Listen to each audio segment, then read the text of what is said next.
এটা সেই মাস যেই মাসে বান্দার আমলগুলা আল্লাহর দরবারে প্রস্তাবিত করা হয়, তুলে ধরা হয়, সেই মাস।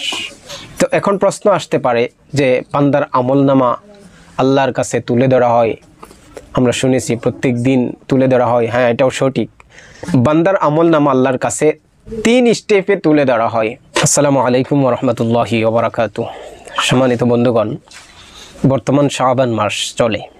শাবান মাস আমাদেরকে রমাজানের আগমনের বার্তা দেয় যে রমাজান আমাদের সামনে, গুনাহ মাফের মাস, বরকতপূর্ণ একটি মাস আমাদের সামনে আসতেছে।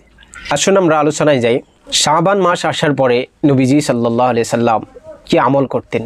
নবীজির প্রিয়তমা স্ত্রী আম্মাজান আয়েশা রাদিয়াল্লাহু তাআলা আনহা, তিনার থেকে বর্ণিত এই হাদিস।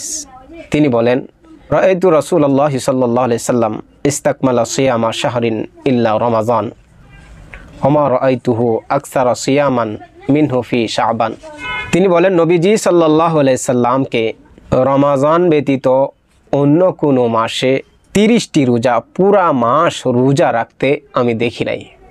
আর রমাজানের বাহিরে এত নফল রোজা আমি রাখতে দেখি নাই যত নফল রোজা তিনি শাবান মাসে রাখতেন।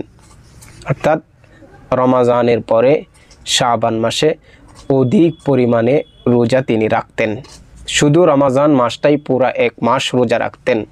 এর দ্বারা বোঝা যায় পুরো 1 মাস শুধু রমাজানেই রোজা রাখা যায়, ফরজ রোজা।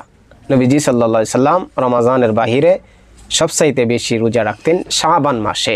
এই হাদিস থেকে পাওয়া যায় নবীজি সাল্লাল্লাহু আলাইহি সাল্লাম শাবান মাসে বেশি বেশি পরিমাণে নফল রোজা রাখতেন। কেন রোজা রাখতেন? অন্য একটি হাদিসে এই কথা উল্লেখ রয়েছেন। হযরতে উসামা ইবনে যায়েদ রাদিয়াল্লাহু তাআলা আনহু থেকে বর্ণিত সেই হাদিস। উসামা ইবনে যায়েদ রাদিয়াল্লাহু তাআলা আনহু সম্পর্কে আমরা জানি নবীজির অত্যন্ত মহব্বতের মানুষ ছিল উসামা ইবনে যায়েদ। তিনি নবীজি সাল্লাল্লাহু আলাইহি সাল্লামকে প্রায় বিষয় নিয়ে প্রশ্ন করতেন। তো এই সম্পর্কেও তিনি প্রশ্ন করেছিলেন। আসুন হাদিসটা শুনি। আন উসামা রাদিয়াল্লাহু আনহু, কুলতু ইয়া রাসূলুল্লাহ লাম আরাকা তাসুমু মিন শাহরিন মিন শুহুরি মা তাসুমু শাবান। ক্বালা যালিকা শাহরু ইয়াগফুলুন নাস আনহু বাইনা রজবা ওয়া রমাজান ওয়া হুয়া শাহরুন তুরফাউ ফীহিল আমালু ইলা রাব্বিল আলামিন ফাউহিব্বু আন ইউরফা আমালি ওয়া আনা সাইম। উসামা ইবনে যায়েদ রাদিয়াল্লাহু তাআলা আনহু তিনাকে জিজ্ঞাসা করেছিলেন, ইয়া রাসূলুল্লাহ, শাবান মাসে আপনাকে এত রোজা রাখতে দেখা যায় যে অন্য কোনো মাসে এত রোজা রাখতে দেখি না, কারণ কি? এই মাসে আপনি এত কেন রোজা রাখেন? নবীজি সাল্লাল্লাহু আলাইহি সাল্লাম বলেন, ক্বালা যালিকা শাহরু ইয়াগফুলুন নাসু আনহু বাইনা রজবা ওয়া রমাজান। ওটা ওই শাবান মাস যেটা রমাজান এবং রজবের মধ্যবর্তী মাস মানুষ অপেক্ষা করে থাকে। ওয়া হুয়া শাহরুন তুরফাউ ফীহিল আমালু ইলা রাব্বিল আলামিন। এটা সেই মাস যেই মাসে বান্দার আমলগুলা আল্লাহর দরবারে প্রস্তাবিত করা হয়, তুলে ধরা হয়, সেই মাস। তো এখন প্রশ্ন আসতে পারে যে বান্দার আমলনামা আল্লাহর কাছে তুলে ধরা হয়। আমরা শুনেছি প্রত্যেক দিন তুলে ধরা হয়। হ্যাঁ, এটাও সঠিক। বান্দার আমলনামা আল্লাহর কাছে 3 স্টেপে তুলে ধরা হয়। প্রত্যেক দিনের আমল আল্লাহর দরবারে যায়। আমি কি করতেছি না করতেছি, কোথায় যাইতেছি, এই জন্য ফেরেশতা মোতায়েন করা আছে, নিযুক্ত করা আছে প্রত্যেক দিনের আমল প্রত্যেক দিন পৌঁছানোর। আবার সপ্তাহের আমল সপ্তাহে পৌঁছানোর জন্য ফেরেশতা মোতায়েন রয়েছেন। এরকমভাবে বাৎসরিক হিসাবে বছরের একটা হিসাব, যেরকম কলকারখানার মধ্যে আপনারা দেখবেন বড় বড় ইন্ডাস্ট্রির মধ্যে প্রত্যেক দিন ডেইলি কিন্তু একটা হিসাব হয়। কর্মচারী মালিকের কাছে হিসাব দেয়, সাপ্তাহিক একটা হিসাব দেয়, মাসে একটা হিসাব দেয়। ঠিক তদ্রূপ এরকমভাবে আল্লাহর কাছেও ফেরেশতারা কি করে, প্রত্যেক দিন ডেইলি একটা হিসাব যায় বান্দার আমলনামার, সপ্তাহে একটা হিসাব যায়, আমলনামা পেশ করা হয়। আবার বাৎসরিক একটা হিসাব যায়, সারা বছরের যেটা হিসাব, সেই হিসাব আল্লাহর দরবারে পৌঁছায়। এই বাৎসরিক হিসাবটা আল্লাহ সুবহানাহু ওয়া তাআলা এই শাবান মাসে নিয়ে থাকেন। এই শাবান মাসেই আল্লাহর দরবারে বাৎসরিক সারা বৎসরের হিসাব আমল নামা আল্লাহর দরবারে পৌঁছায়, ফেরেশতারা নিয়ে পৌঁছায় এখানে। এই কথাই নবীজি সাল্লাল্লাহু আলাইহি সাল্লাম বলেছেন, ওয়া হুয়া শাহরুন তুরফাউ ফীহিল আমালু ইলা রাব্বিল আলামিন। এটা এই মাস, যে মাসে বান্দার আমল নামাগুলা আল্লাহর দরবারে প্রস্তাবিত হয়। ফা উহিব্বু আন ইউরাফা আমালি ওয়া আনা সাইম।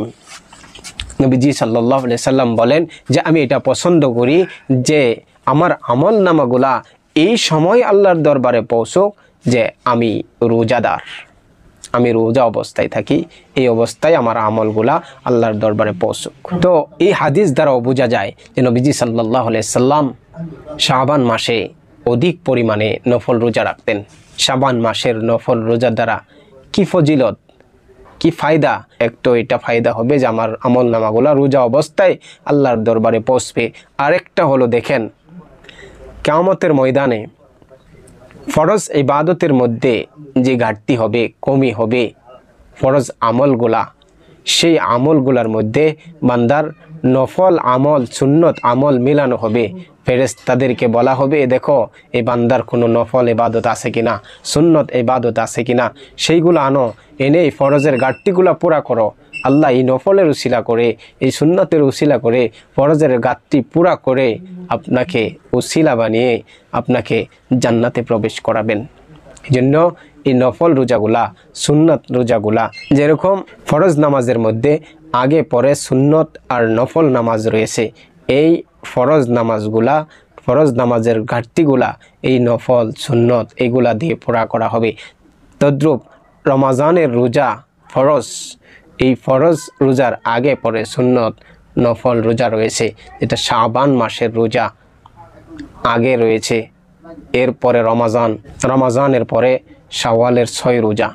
আমার ফরজ রোজার মধ্যে যখন কোনো ঘাটতি হয়ে যাবে, ত্রুটি হয়ে যাবে, এই আগে পরের সুন্নত নফল রোজার দ্বারা এই ঘাটতিগুলা পুরা করা হবে। এই হলো দ্বিতীয় ফজিলত। তৃতীয় নম্বর ফায়দা হলো, দেখেন গোটা বছর আপনি রোজা রাখেন না, হঠাৎ করে আপনি রমজানের রোজা রাখা শুরু করে দিলেন, একাধারে 30 দিন রাখলেন, আপনার শরীরটা একটু জানবে। আর যদি এই শাবান মাসে, রজব মাসে কিছু রাখেন, শাবান মাসে কিছু রোজা রাখেন, রেখে অভ্যাস হয়ে গেল, আপনার প্র্যাকটিস হয়ে গেল, তাহলে রমাজানে রোজা রাখা আপনার দ্বারা এত কষ্টকর হবে না।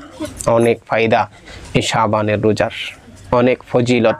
এই জন্যই এই শাবান মাসটাকে আমরা কাজে লাগাই। এই শাবান মাসে বেশি থেকে বেশি নফল ইবাদত, নফল রোজা রাখার আমরা চেষ্টা করি এবং রমাজানের প্রস্তুতি নিতে থাকি এখন থেকেই। আল্লাহ সুবহানাহু ওয়া তাআলা প্রত্যেককেই রমাজান পর্যন্ত হায়াত বাড়িয়ে দিক, রমাজানে যাতে আমরা ভালো করে ইবাদত করতে পারি, আল্লাহ সুবহানাহু ওয়া তাআলা তার জন্য প্রস্তুতি নেওয়ার প্রত্যেক মুসলমানদেরকেই তৌফিক দান করুন। আল্লাহ পাক সবাইকে বেশি থেকে বেশি আমলের তৌফিক দান করুন। আসসালামু আলাইকুম ওয়া রাহমাতুল্লাহ।